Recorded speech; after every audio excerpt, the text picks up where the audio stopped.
What's happening, everybody? Welcome to another episode here, the Side Guys Football Forum. I'm one of your co-hosts. I'm the Side, joined as always by my good friend, my good buddy, the other half of the Side Guys, Mr. Tad the Side. And Tad, last week's episode was, like I said, very deep history. Long.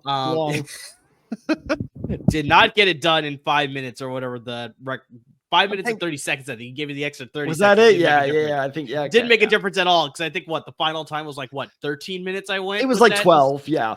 And that was without a tad interruption. So yes. That's how much we had to go with Pete Carroll. But turn back and listen to it. The guy has a very expansive history. Like we mentioned, I think we did a little bit of a peek behind the curtains there. But it's I gave Tad my notes and I was like, cut this down because this is too long. Tad's like, I can't. This is a lot of good stuff. Yeah, it was just everything had at least one important note on it. And I was like, it's true. It's true.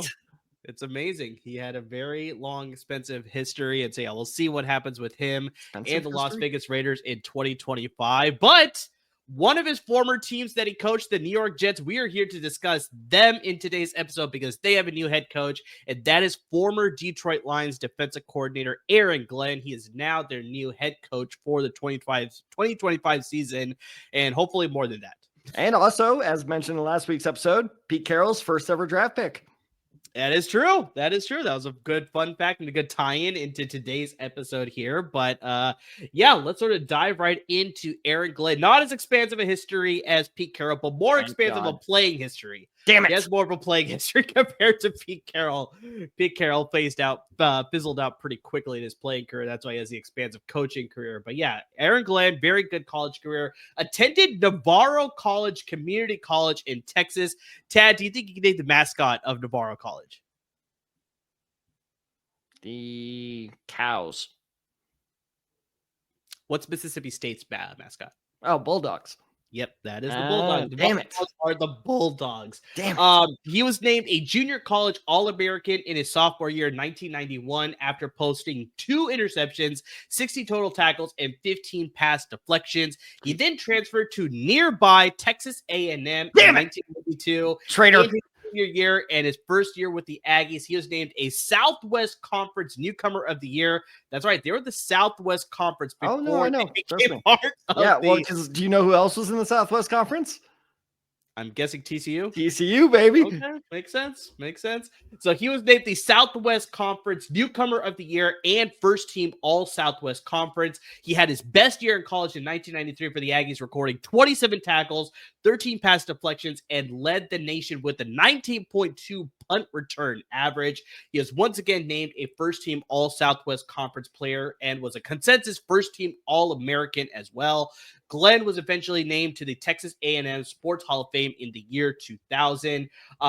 Following that, in the 1994 NFL Draft, the New York Jets selected Glenn with the 12th overall pick, like Tad brought up in our last episode, by the head coach Pete Carroll in his first year as head coach for the Jets. In his rookie year for the Jets, Glenn recorded 66 total tackles, 2 forced fumbles, and 9 pass deflections. He ended up finishing 6th in the Defensive Rookie of the Year voting as well, so very impressive Rookie of the Year numbers there. The following year in 1996, 2 years later in 1996, Glenn recorded a then Jets record of a 100-yard interception return against the Miami Dolphins, which was, as mentioned, a Jets record at the time. It has since been broken by Marcus May, safety, who recorded a 104 break it.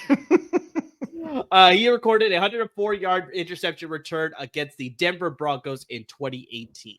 Do you know? So, like you say, it was against Miami Dolphins. Do you know which quarterback that 100-yard interception return was against? So, who threw the interception? That's what your question is? Yeah, who threw the pick to him? 96, I want to say... Was it Brian Greasy? It was not. Okay.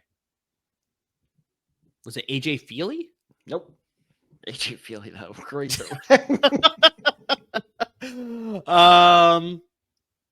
Marino retired by them, so it's not him. But I would feel stupid if it was incorrect. Marino. It was, in fact, Dan Marino. I thought he retired by then. I thought so, too. I looked up the clip of it when I read that as well, and I was like, no way. So I looked it up. And by the way, apparently you can now like buy highlights as like trading cards online. I don't understand. It's like some sort of version of like an NFT. Like, is that what it is? Yeah, I guess, basically, I guess. But anyway, so yeah, it's a very valuable highlight, by the way. But yeah, Marino in 96 threw the pick. Wow. Okay. Also, I guess he stayed in the league a lot longer than I thought he did. Yeah, I thought he retired in the 95 season, but Marino out of what college? Pittsburgh. University Damn of Pittsburgh. Because that was the big thing. A lot of people thought that he was going to be drafted by the Pittsburgh Steelers during that draft in 1992 or whatever. 1988. Whatever. That was a famous draft, right? I think.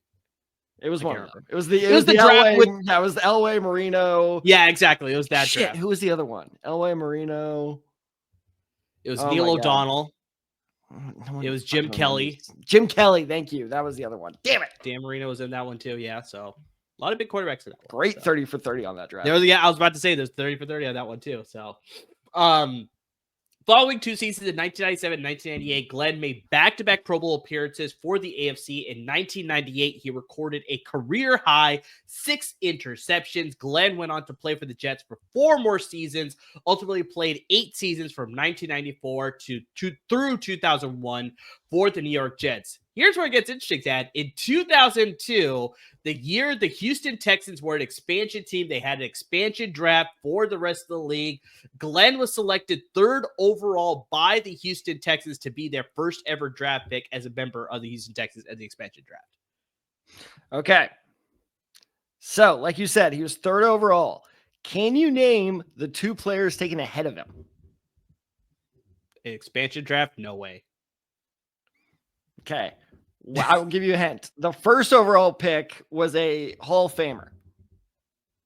Was a Hall of Famer? So what? He got taken out of the Hall of Fame? It's like a Reggie Bush thing? Like, what are you talking about? He is a Hall of Famer. He's still alive. Shut up. Anyway, is a Hall of Famer. God, that could be anybody. There's so many Hall of Famers. All right, fine. 2002. Offensive lineman. 2002 Hall of Famer offensive lineman. I don't know. Alan Faneca. Who the hell's Alan Faneca? Hall of Famer with the Pittsburgh Steelers. Never heard of him. Of course. I'm sorry. I was 8 years old in 2002. Still legend of the line there for the Steelers. So this is crazy. The 1st overall pick in the expansion draft was Tony Baselli. First ever Jaguars inductee. So going to a divisional rival, but Baselli actually never played a game for the Texans because he had left shoulder surgery. Apparently it went like really, really wrong, and that's what caused him to retire. So Baselli, despite being the 1st overall selection, never played a game as a Texan. The 2nd pick, and maybe you've heard of this guy, I've never heard of him, was Ryan Young, an offensive tackle from the New York Jets. No, I never heard of Ryan Young. Never heard of him either. So he only played 9 games for the Texans because he was battling with some injuries before he ultimately signed with the Cowboys the very next offseason. So Aaron Glenn, who was the 3rd overall pick in the expansion draft, really was the most valuable one for the Texans. And by most valuable, I mean that literally because he had the highest cap hit at $8 million a year. $8 million a year. That is just insane. I have another fun contract discussion there point as far as like what was going on back there too. But in his first year with the Texas Tad, Glenn made the Pro Bowl by recording 5 interceptions. 2 of them were returned for a touchdown, 67 total tackles, and set a career high in pass deflections with 18 of them. Along with defensive end Gary Walker, Glenn became the first Pro Bowl select. They were the first Pro Bowl selections ever in Houston Texans franchise history. He played 2 more seasons for the Texans before being released for cost-cutting measures because Tad, he was on a 5-year, $26 million contract. They had to cut it because of cost-cutting measures. That is like a bargain basement deal in today's NFL. That is just insane how far we've come from that time. After being released, Sharon Jackson Jr. just got $250 million. Insane, right? Insane. You can't compare it to the NBA. Their contracts are so ridiculous. Oh, it's ridiculous. Like even like a bench point guard gets 50 mil. Oh yeah. After being released, Glenn signed a contract. You talked about Ryan Young signing with the Cowboys. Aaron Glenn signed a contract with the Dallas Cowboys in 2005 to reunite with his former head coach from New York. This is after Pete Carroll obviously was fired, Bill Parcells. So coming into the twilight of his career, while he played in 16 games during both seasons with the Dallas Cowboys, he only started 8 total games in those 2 seasons, although he did lead the Cowboys in interceptions in 2005 with 4 of them. So that sort of speaks about how bad that secondary was. I was about to say 4 is not that many. If he didn't start, if he only started 8 games across 2 seasons, and he only has recorded 4 interceptions, that's telling us something about how bad that Cowboys secondary was. Was Terrence Newman on that team, or is that too early? I think that might have been too early. Probably. Glenn moved on and played with, you talked about this team before, the Jacksonville Jaguars for the 2017 and then played 1 more year in the NFL with the New Orleans Saints in 2008. He dealt with ankle injuries that final season in New Orleans and ultimately retired from the NFL at the conclusion of that season. In 2010, after taking a year off, Glenn signed a one-day contract with, of all teams, surprisingly not the Jets, with the Houston Texans to officially retire as a Texan. Glenn finished his NFL career recording 41 interceptions, 6 returned for touchdowns, 5 forced fumbles, 102 pass deflections, 1 sack, and 639 total tackles. So 2 things. One, because I saw that Texans thing as well, and I was like, what the fuck? I was like, that is a middle finger to the Jets. Like something happened there. That looks like he's from Houston. Yeah, that was. So I was like, all right, that makes sense. Okay, fine. Yeah, Texas kid. We already talked about Navarro College and Texas A&M, so it made a lot more sense. Yeah. So, but here's the interesting thing, I'm sure interesting is not the word he'd use. So for the longest time, he was the Jets' career leader in interceptions. So he had 24 interceptions as a Jet. Do you want to guess who broke that record? I'm guessing Darrelle Revis. You are correct. Do you want to guess when Darrelle Revis broke that record? Probably in his 3rd season. So I don't know what the years are, but no. It was in his last game as a Jet. He got his 25th interception in his last game as a Jet. Nice. How pissed do you think Aaron Glenn was? I was like, oh, come on. Could have been tied, but yeah, one more. Got one more. So after 2010, took a couple years off. In 2012, Glenn tried his luck as being a general manager by joining the Houston Stallions of the Texas Lone Star Football League, an indoor football league comprised solely of teams from Texas. To his credit, the Stallions were 7-0, but had to fold operations halfway through the season because the league it wasn't successful. After 1 year, the whole league shut down. Yeah. Teams were shutting down throughout the entire season. I couldn't get the numbers as far as stats or whatever, but yeah, they did start 7-0, so they were pretty successful, but unfortunately, just the league was not successful. Glenn then joined his former team in the New York Jets as a personnel scout in 2012, that same season. Later in 2014, Glenn began his coaching career. He was hired as an assistant defensive back coach with the Cleveland Browns. Cleveland recorded the 2nd most interceptions in the league with 21 and allowed the 8th fewest passing yards per game and allowed the lowest completion percentage as well. So you definitely played a big factor in the Cleveland Browns secondary, doing very, very well that year. He then joined another former coaching another team's coaching staff in 2016 with the New Orleans Saints as a secondary coach. Not as much success there. After 5 up and down seasons with the Saints, he was hired by Dan Campbell to join his coaching staff with the Detroit Lions in 2021 as their new defensive coordinator. In his 4 seasons now, Tad, as defensive coordinator for the Detroit Lions, they ranked top 10 in fewest points allowed just once, and top 10 in turnovers just once as well. 3 of the 4 seasons, Detroit didn't even rank in the top 15 in fewest points allowed, fewest total yards allowed, or most turnovers forced on defense. So kind of surprising. His defensive coordinator numbers were not all that impressive in Detroit. I will interject here, though. Okay. Because you are correct. But let's take it year by year. Okay. So his first year, you're right. Real bad. 31st in points allowed per game. That's 2021. Yeah. Yes. Tied for 28th the next year. 23rd the year after that. Then they jumped this past season to 7th. So, like, you're right. It's not promising, but he did get progressively better. So I can see that. It shows growth. It shows gradual growth, which I'll talk about later when we're talking about like scheming and stuff. But to me, like, yeah, obviously you prefer a little bit, faster growth. like, come on, man. But hey, growth is growth. It's better than a lot of coordinators where nothing happens. So, yes, it wasn't fantastic under his entire reign, but they eventually got there, which is why I think he ended up with the Jets job. Yeah, I think Cap agrees with you. That's why he's up there supporting the fact that, Aaron Glenn, he got better. Where is he? Oh, I think he just jumped out. He was up on the dresser there right behind you on your right shoulder. Oh, you little bastard. You're not allowed out there. Get off. I don't even know where it's like living with like the xenomorph in Alien. It's just like they just pop up and you're like, ah! And yes, I'm aware there's a cat in that movie. What is that cat's name? Oh, damn it. Do you know the cat's name? I don't remember the cat's name. What was the cat's name? Oh, God, Chauncey's going to be so mad at us. Was it Goose? Because it's not. No, it was not Goose. It wasn't Goose. All right, I'll look it up. Anyway, you keep talking. So regardless of all that, Glenn was announced as the new head coach of his former team in the New York Jets for the 2025 season.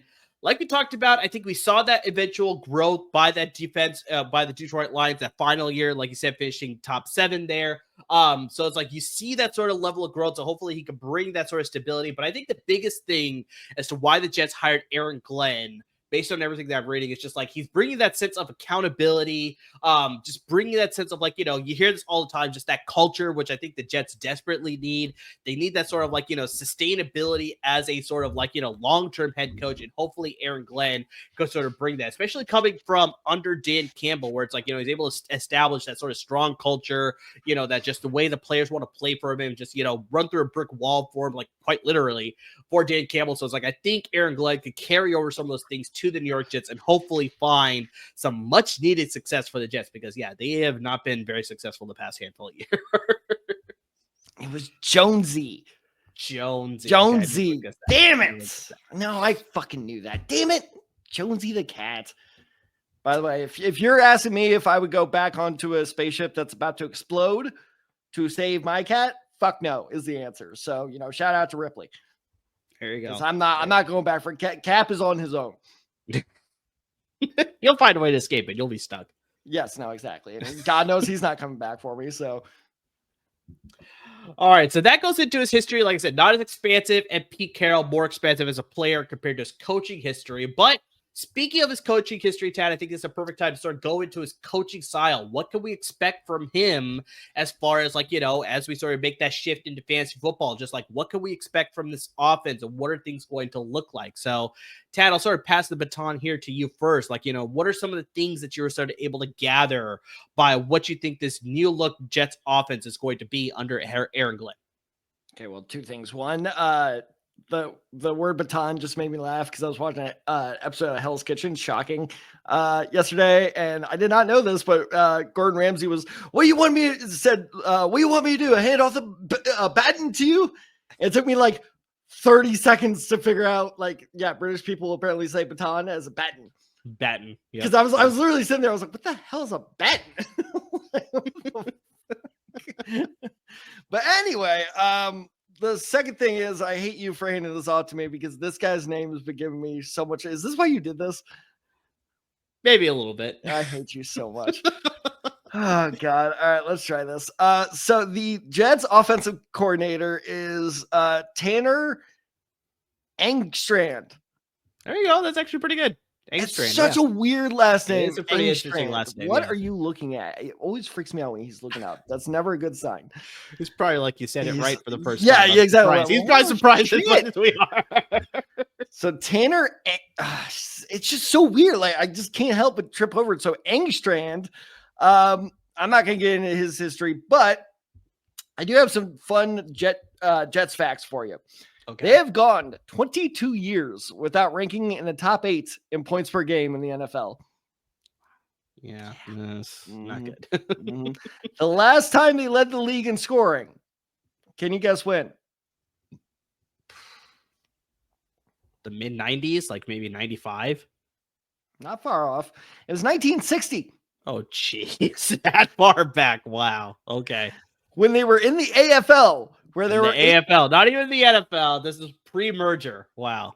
Where there were 8 teams. That was the last time they led the league in scoring. Man. To give people a little bit of history, he was the Lions passing game coordinator. So that's kind of the connection between him and Aaron Glenn. In his time as the Lions passing game coordinator, he finished top 5 in points per game and yards per game, passing all 3 seasons he was in charge of their passing game. So I think a lot of the, Jared Goff, revival and stuff like that, which, speaking of which, by the way, if you look at Jared Goff's stats, really weren't all that bad in LA. But anyway, yes, Jared Goff's, quote unquote, revival in Detroit, largely up to, I'm just going to call him Tanner, is largely responsible for Tanner, I believe. So speaking of Goff, by the way, he works. So, and this is what I meant before when I was like, okay, this is why I think one of the reasons they hired Aaron Glenn, and why I think despite, their defense not doing very well at first, but growing, is because this is a key, and this is a Dan Campbell thing too, is you adapt to what they have, not what they want. Which sounds very like no shit, but a lot of coaches don't do that. Where you're like, oh no, this quarterback can fit in the system. Like, no. All right, what is Jared Goff good at? So we're gonna do this instead of that. Because if you look at Goff, he threw for a career high 37 touchdowns last year. And this is the real thing that impressed me, actually. If you look at his completion percentage every year in Detroit, it was higher every year than it ever was in LA. And keep in mind, in LA, his coach is Sean McVay. So they do a very good job of adapting to the talent they have, not what they want. And I think Aaron Glenn, like you said, is going to carry that culture over. And I think that is going to be huge with Justin Fields. So I expect a ton of RPOs, a ton of mobile action. And another thing to notice, because of the mobile action with the quarterback and RPOs, what do you need on RPOs other than a good running back? Quarterback who could run the RPO and good blocking. Well, okay. Yeah. See, there we go. That's what I was looking for. The good blocking. So from 2022 to 2024, the Lions were behind, and this is shocking for one of the teams, only the Browns and the Bills for the with running plays with 6+ offensive linemen on the field. At 7%, which I know doesn't sound like a lot, but that is quite high. Yeah. So I guess actually, now that I think about it, I guess with the Browns with Nick Chubb, that actually makes more sense. So actually, okay, that makes sense. The Bills is kind of, actually, now that I think of it, the Bills is actually a little bit more surprising. Man, they need to get running back. Yeah, James Cook. Is OJ still around? Let's not get into that. Anywho, Cap stopped licking himself when you brought up OJ. Look at him. He's looking right at you. He's like, really? You brought him up? What's that sound outside? Oh God, he has the gloves. It's okay. I didn't sleep with anyone's wife that I know of. What were we talking about? Not OJ Simpson. That's for damn sure. That's for damn sure. So, also in 2024, the Lions used 2 tight ends on over 40% of their plays, which ranked as 7th. So I expect a ton of tight end usage, a ton of mobile usage with Justin Fields. I'm struggling to predict whether or not they stretch the field like they did in Detroit, because I don't know if the talent is there at receiver. Before people yell at me, yes, I know, I'm not saying Garrett Wilson's not talented. I'm not saying he's not. I'm just saying everyone behind him is not talented.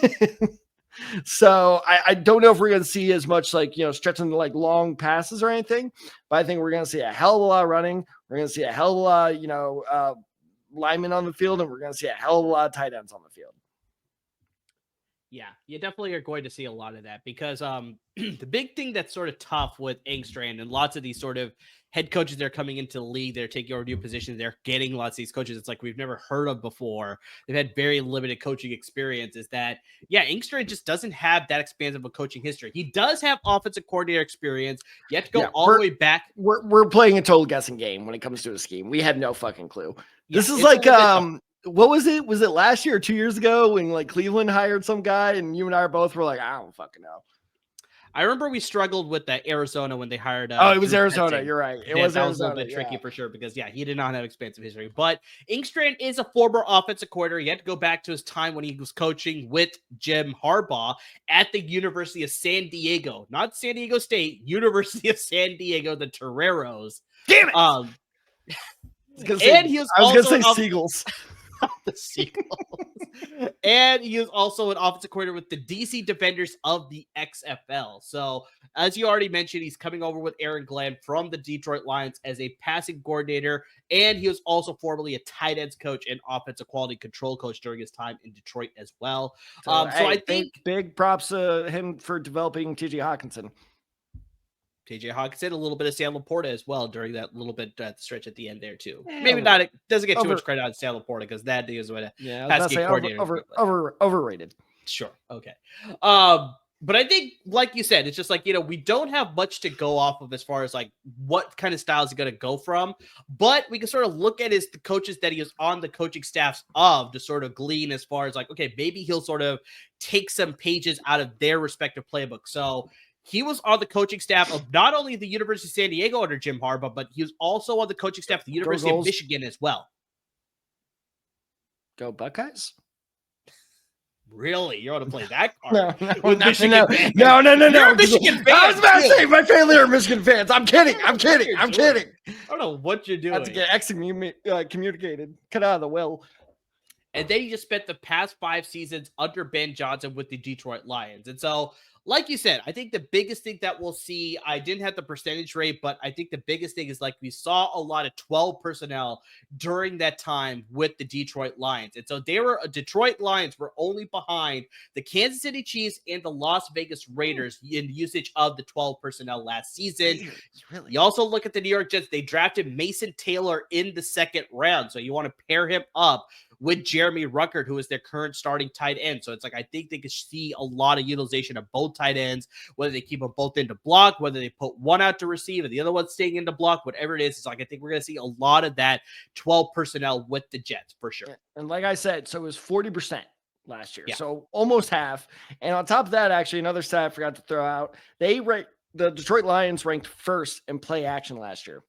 That's actually my next. That was my next step here. Because, Detroit in 2024 in the NFL, they had a 19.8% play action rate. The team right behind the Lions was the Chargers, led only by Jim Harbaugh. So it's like you can sort of see some of these connections here that is happening, where it's like you saw a lot of that play action from Detroit. I think Engstrand's going to be able to take over some of that stuff with him to the New York Jets here, employ a lot of play action. They had an 18.8% play action rate that Los Angeles Chargers did last year. So yeah, I think we can see a lot of that, but I think you'll be able to build that play action, Tad. Big one is they're going to establish the run. I think that is a key factor of this offense because, I mean, you look at what happened when Aaron Glenn took over as head coach. In his press conference, he said that he's got a lot of great running backs on this roster. They're asking about Breece Hall, sort of like, is he going to be the key starting running back? Are they involved some of the other guys? And he said that's like, we got 3 great running backs on this roster. We're going to be utilizing all of them. So those running backs would include Breece Hall, Braylon Allen, as well as Isaiah Davis out of South Dakota State. So, I mean, yeah, they got a lot of great running backs. I think we'll see a lot of great running from all those guys. Plus, you have to remember, Tad, they signed Justin Fields in the offseason, who made his hay sort of as a running quarterback, being that mobile sort of, ability there. So you already talked about the RPO action. I think you got that now with Justin Fields and the solid running attack. The biggest thing is just like, can they establish that blocking right in front of them as far as the passing or the running game? I think the running game, they got that figured out. They got some really good running backs. I think that should be fine. But just can they make sure that Justin Fields, when he has to throw, has the time to do that? Braylon Allen out of Penn State.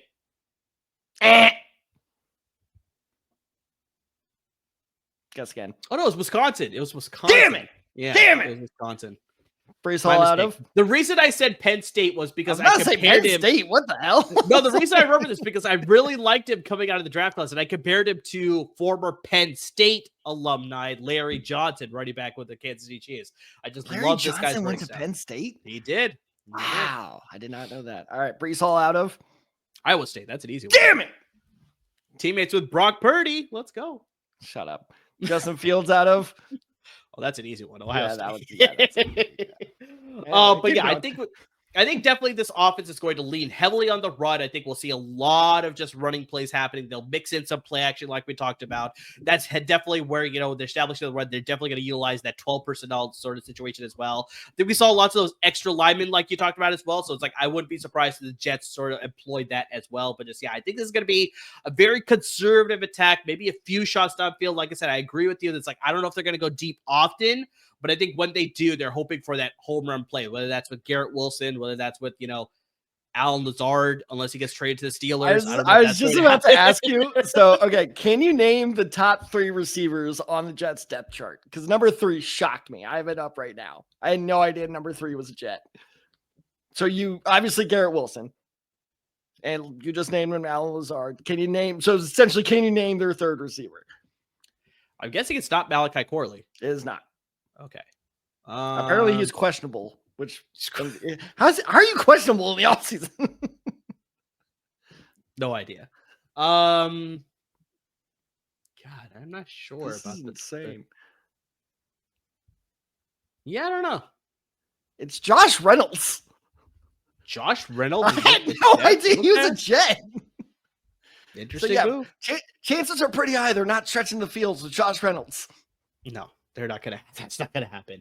It's gonna be a very interesting passing game. But yeah, I think by that sort of vote of confidence by the receiver room, that sort of speaks more highly about how much they're going to establish the run. So yeah, definitely this is a very run first offense, and I think that's a good transition point here, Tad. Who are the players that are going to benefit the most from this offensive scheme here? And so I think, talking about the running game here, I think this sort of leads into your pick as far as a guy who's going to benefit here. 100%. And I think it's Breece Hall. And because I know people are a little concerned about Braylon Allen, but it takes us all the way back to what I believe was our first ever draft live stream solo, where you and I were both losing our shit when the Detroit Lions took Jahmyr Gibbs. Yep. And we both were like, what are you doing? And to be fair, he's pretty good. Yeah. I think most people would agree with that. Pretty good pick. However, our analysis at the time was actually spot on, which was we like the player. We just don't understand because you had David Montgomery.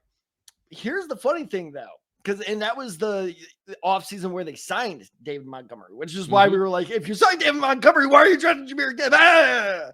And, but if you look at David Montgomery's time with the Bears, so he scored 6 touchdowns, 8 touchdowns, 7 touchdowns, and 5 touchdowns. In his 2 years with the Lions, he scored 13 and 12 with Jahmyr Gibbs on the roster. So he's actually been more successful with a fellow running back than he was without one. So I think that's a huge sign of, something to expect from this offense. So I think that Breece Hall as the number 1 back, as a back that has proven himself both fantasy wise and production wise, is a very, very trustworthy, guy to go with. And I'm not that worried about Braylon Allen being that much of a touchdown vulture.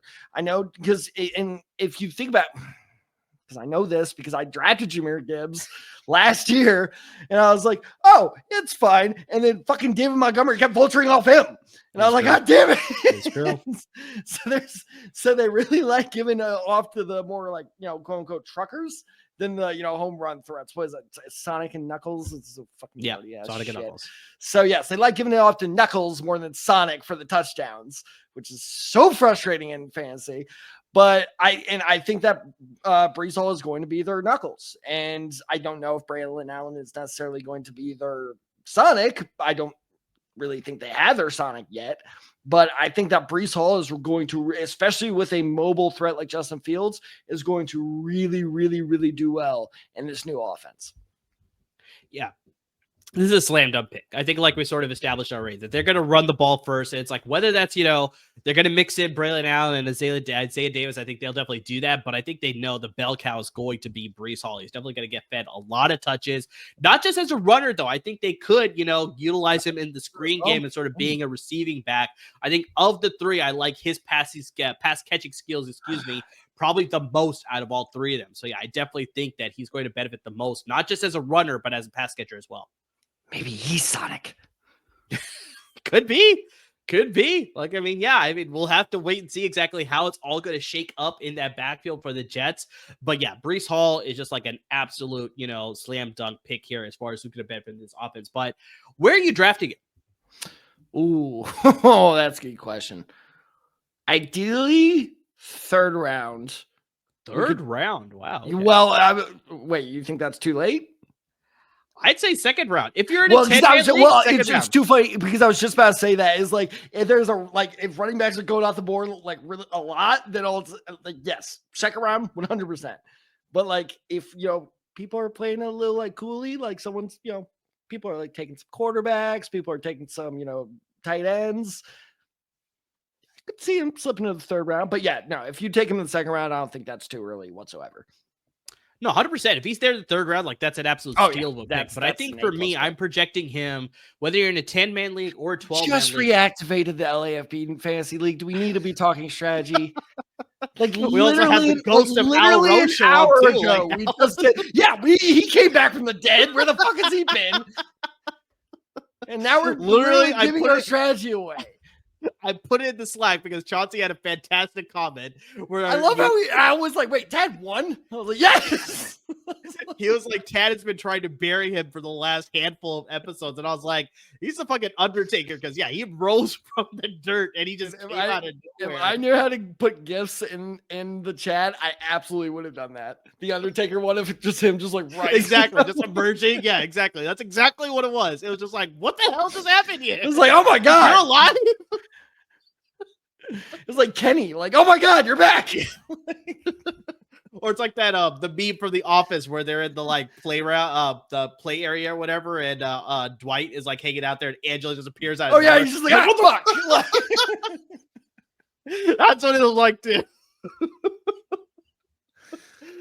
Oh gosh! And now he knows our fantasy strategy. No, it's true. But I still think regardless of any draft that I'm in, I think if you're in a standard, like I said, 10-man, 12-man league, 12-person. There's lots of females out there. We have female in the LAFB league as well. Good for you, guys.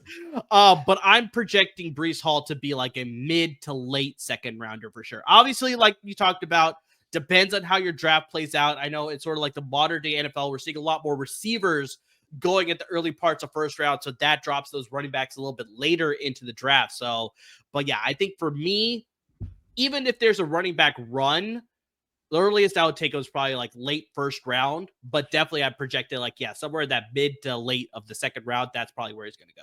Man, I don't know about first round. That feels like a risky first round pick to me.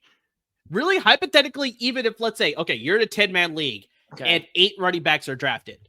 You're not considering it at the end of but let's be real. Like, eight running backs are not going in a 10-man league. Like, but yes, if there's a run, like yes, obviously. Like, especially for you. It's like asking someone in 1929, like there's a run on the banks, or you're not going to go get your money. Like, of course I'm going to go get my money.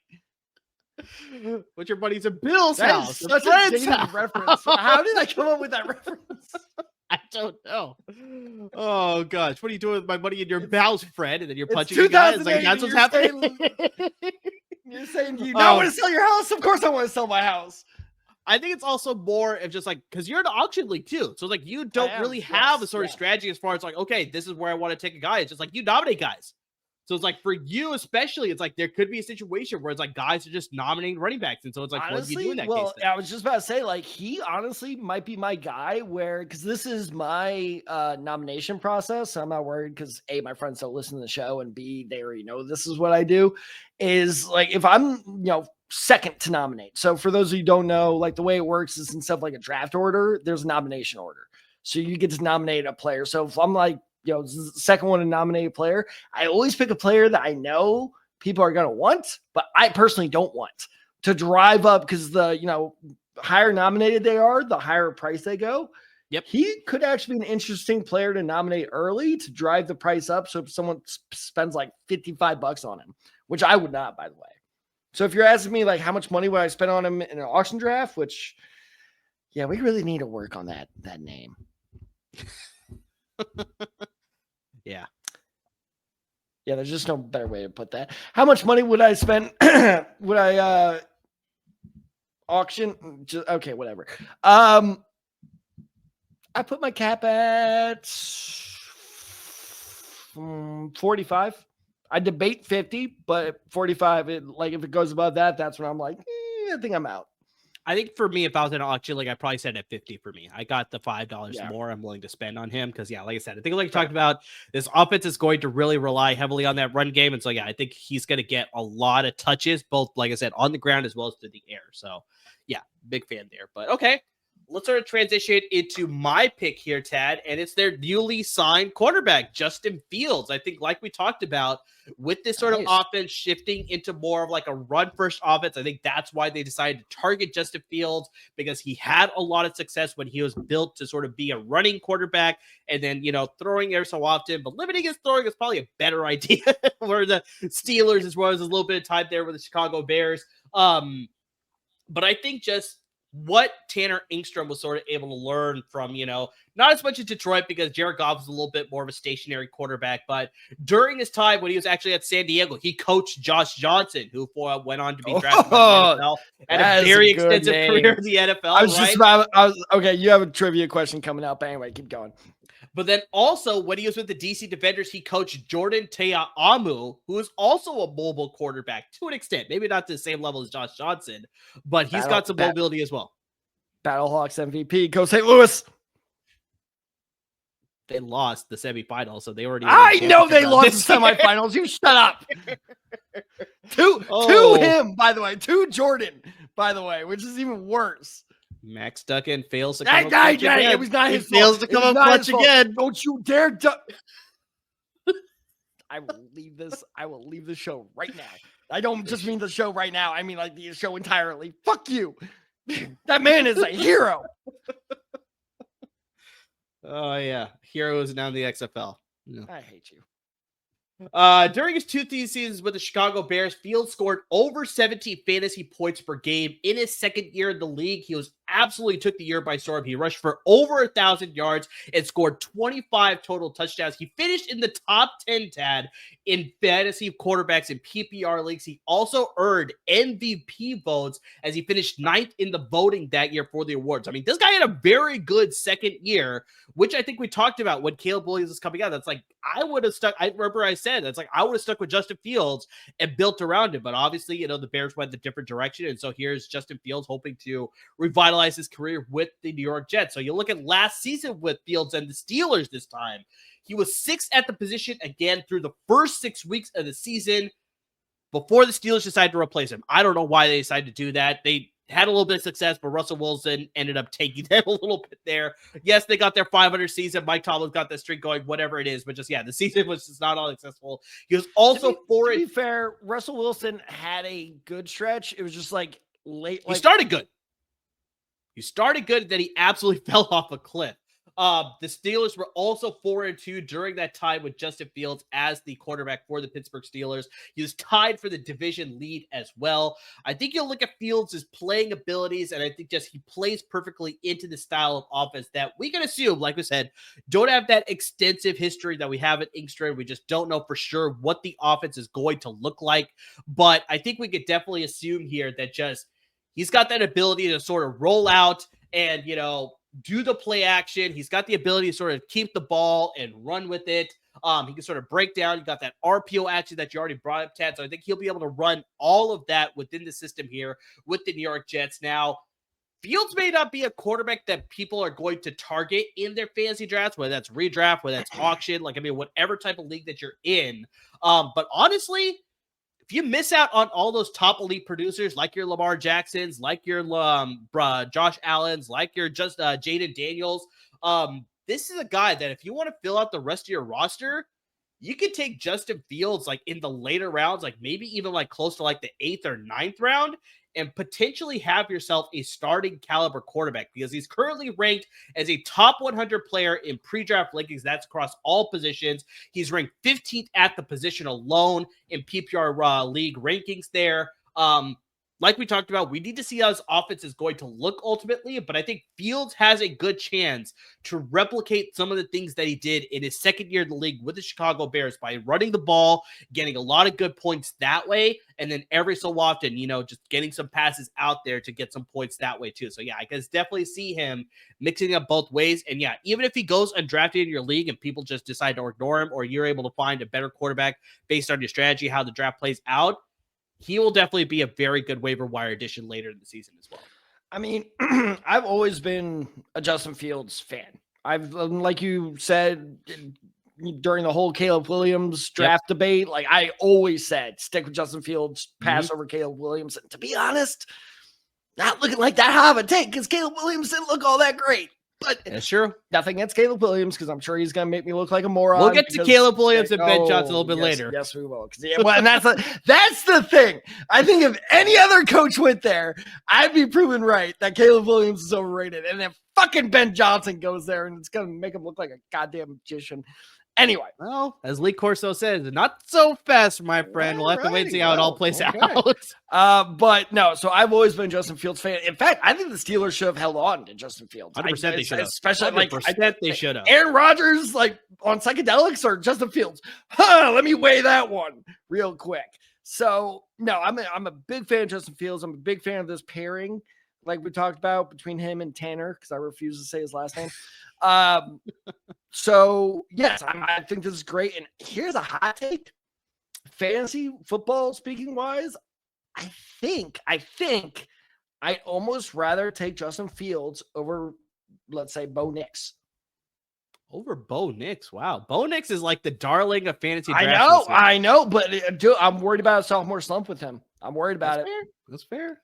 So like Bo Nix, Geno Smith. Yeah, 100% over Geno. Give me that one. I'm trying to think. Who's the Saints starter now? Does anyone do the Saints? It doesn't even matter. know? Insert Saints starter. I take Justin Fields over that guy.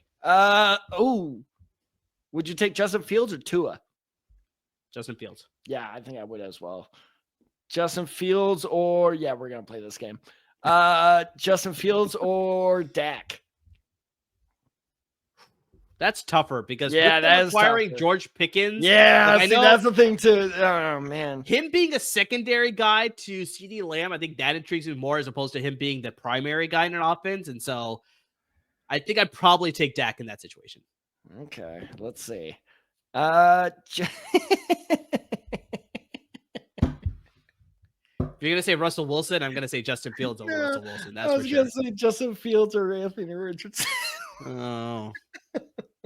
Yeah, insert Colt starter too. Like I'm taking Justin Fields over Daniel Jones or Anthony Richardson or the third guy is. I fucking hate my life. Oh man! All right, two more. Okay, Justin Fields or I'm blanking on his name. Who went first overall?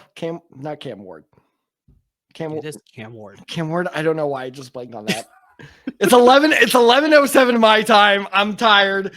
But yeah, Justin Fields or Cam Ward? Justin Fields. Okay. Final one. Justin Fields or Caleb Williams? That's a more interesting one. See, that is a lot. You closed it with a good one. You closed it with a good one. You closed it with a good one. That's a tougher one.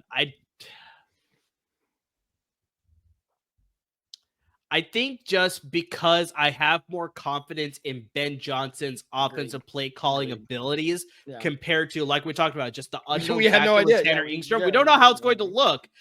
We're only assuming these things as far as how this offense is going to look. So yeah, I'd probably side with Caleb Williams. Okay, fair enough. All right. But it's close. It's close. No, that is close. Because, and we'll obviously release our fantasy rankings later this summer. Something tell me Caleb Williams and oh my good God, it's so late. These two, yes, thank you. These two quarterbacks are going to rank very closely together, at least in my rankings. All right, final thing before I pass out on camera. So you brought up Josh Johnson. Do you want to guess how many NFL teams he played for? I want to say at least 10. You're not wrong. No, I think I remember seeing a stat for this. Is it 16? 19. 19. That's what it was. How many of those 19 do you think you can name? Well, the Niners for one. He's a former Niner. Yes, the Niners. Yes, is one. Which He's a former Niner. I never knew he was a Niner. He's a former Raven. He is a Raven, or was a Raven. You are correct. He was a former, not a Bill. He's a former Jet. I know that. Was he a former Jet? Hold on. Oh, yes, he was in 2015. He was a former Buccaneer. He was. That was his first team. Good job. He's a former, not Panthers, not Saints, not Falcons, not Giants, not Eagles, not Cowboys, not Redskin, I think, or Commander. That racial slur. Commander. Yes, you are correct. Okay. Never the Packers, not the Vikings, not the Lions. It's actually very the Bears. Your Josh Johnson knowledge is like startling here. I want to say the Bills, but I'm pretty sure that was Tyrod Taylor. I don't know if Josh Johnson was also on that team. He was in fact a Bill. He was a Bill? He was a Bill. All right, just to save ourselves time, I'm just gonna run through it. You ready? All right. His career history. Tampa Bay Buccaneers 2008 to 2011, San Francisco 49ers 2012, Sacramento Mountain Lions 2012, Cleveland Browns 2012. 2012 was a busy year for him. Cincinnati Bengals 2013, San Francisco 49ers 2014, Cincinnati Bengals 2015, New York Jets 2015, Indianapolis Colts 2015, Buffalo Bills 2015, Baltimore Ravens 2016, New York Giants 2016, Houston Texans 2017, Oakland Raiders 2018, RIP, Washington Racial Slurs 2018, San Diego Fleet 2019, also RIP, Detroit Lions 2019, Los Angeles Wildcats 2020. I don't know who that is, but I imagine RIP.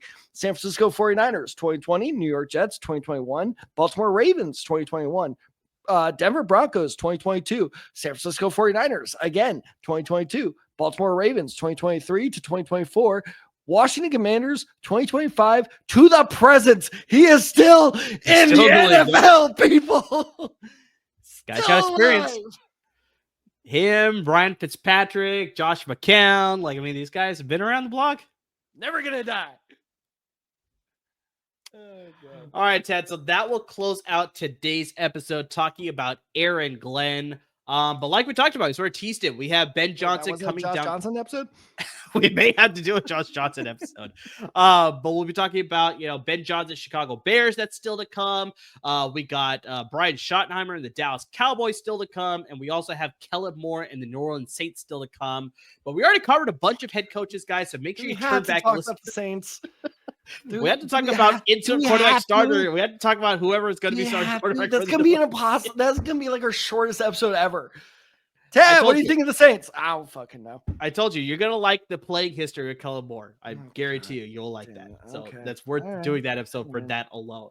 But yeah, make sure you turn back and listen to all our previous episodes where we talked about Mike Vrabel. We talked about Pete Carroll already, Liam Cohen. We just did Aaron Glenn as well in today's episode. But best way you can sort of keep up with everything that's happening with our podcast, especially once the head coaching series is over, what sort of episodes will be dropping. Tad already teased. We've got our rankings will be coming up pretty soon. So make sure you're following us on all our social media handles. You can find that right down below. You got us on Twitter. You got me at Undecided23, Tad at TadSide94, guys. Show handle at The Decide Guys, and of course on Instagram at The Decide Guys as well. So that is where you can sort of keep up to date with everything that's happening with the podcast. You can catch our graphics where we're dropping our position rankings and our sleepers and busts and breakout stars and all of that. That is where you find it on our social media handles. Tad does a great job about posting everything up there.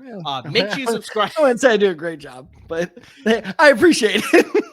Make sure you subscribe to our podcast as well, wherever you listen to your podcast. And please make sure you subscribe to our YouTube channel so we're always up to date with our YouTube videos as well. And please, guys, make sure you're supporting our parent network at LAFB Network, because without them, there would be no us. They're giving you a lot of great content. So lots of great content coming from a lot of great content producers. They're covering the Rams and the Chargers. We're here in July, Tad. We actually have football in the month of July. July 31st is the Hall of Fame game. So yeah, we're definitely got you covered as far as hey man, something. It's something. It's not something. It's nothing. It's a bunch of fourth stringers that even I don't give a shit about. I'm a draft nerd. Well, they talk about like you get the interviews with the Hall of Fame class and all I stuff. don't give a shit. It's a Okay. bunch of old guys being like, oh, I'm so honored and blah, blah, blah, blah, blah, blah, blah. Like, put Torrey Holt in there and then I'll pay attention. No, you won't. Yes, I will. No, you won't. I play catch with that man. Doesn't matter. You're not going to pay attention. You're going to forget. I will not watch a single Hall of Fame game until Torrey Holt is put in the Hall of Fame. Take that, watch the entire game. I will. If Torrey Holt makes the Hall of Fame, I will watch that entire Hall of Fame game. And God damn it, I will live stream it and comment. Well, I can't commentate. Wow. That's illegal. But you're going to live stream it on your own. I'm not part of that. See, that's what I mean. But if Torrey Holt is not put in the Hall of Fame, I will not watch. Okay. I'm playing my flag in that. Fuck you, NFL. So LAFB Network's got you covered with the Rams and Chargers coverage as we're getting into the preseason here, the training camp, as well as preseason, get you up for the season to start here. They also got you covered with, college football as well, because that's right around the corner. Just as the NFL season is starting, college football season starts right before that. So they got you covered with Bruins and Trojans coverage as well. Lots of great content coming from all 4 LA football teams. But it's not just football anymore. They just announced, Tad, the MLB All-Stars for both the NL and the AL. Got a handful of Dodgers in that starting lineup with Freeman and Ohtani and Will Smith. So yeah, probably going to get a lot of reserves as well on that roster as well. So yeah, they got you covered with some Dodgers and Angels coverage, as well as the basketball action, because we had NBA free agency start on Monday. Got some big moves that happened. Got some sign-in trades with your Miami Heat. Duncan Robinson's no longer a member of the team there. Wait, what? Oh, you missed that. Yeah. No, I missed that. Wait. All right, you keep talking. Hold on. So you got NBA free agency happening. So they got you covered with Lakers and Clippers coverage. The Lakers just signed DeAndre Ayton. So he's the newest addition to the Lakers there to join that squad there with Luka and LeBron. So they got all that coverage there for NBA action, MLB action, NFL action, and college football action as well, guys. So make sure you're tuning to all the content there.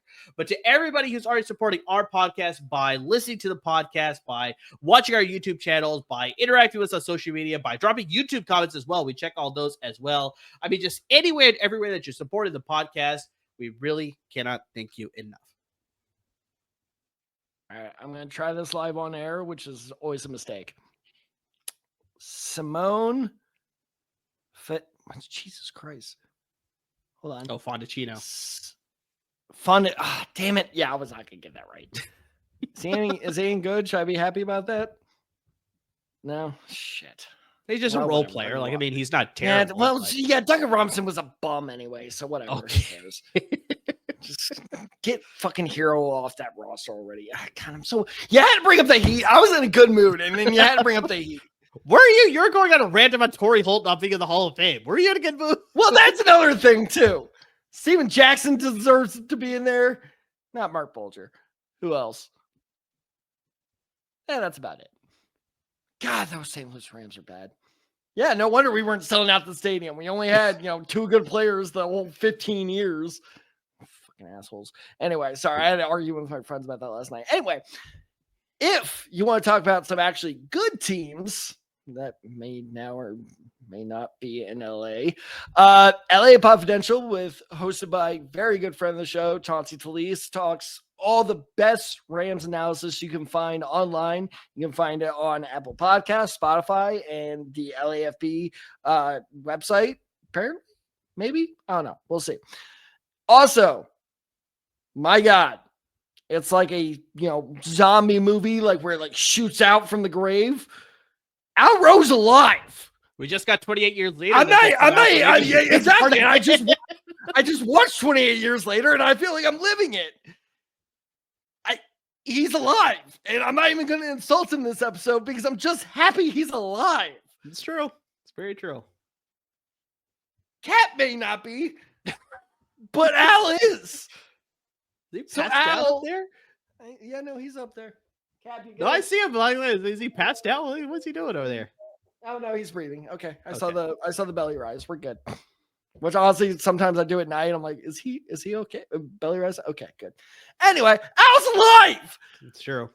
And hosting, blanking on the podcast name. Help me out. Salute to Troy. Thank you. The Salute to Troy podcast that covers all the USC new, well, I guess not good football teams.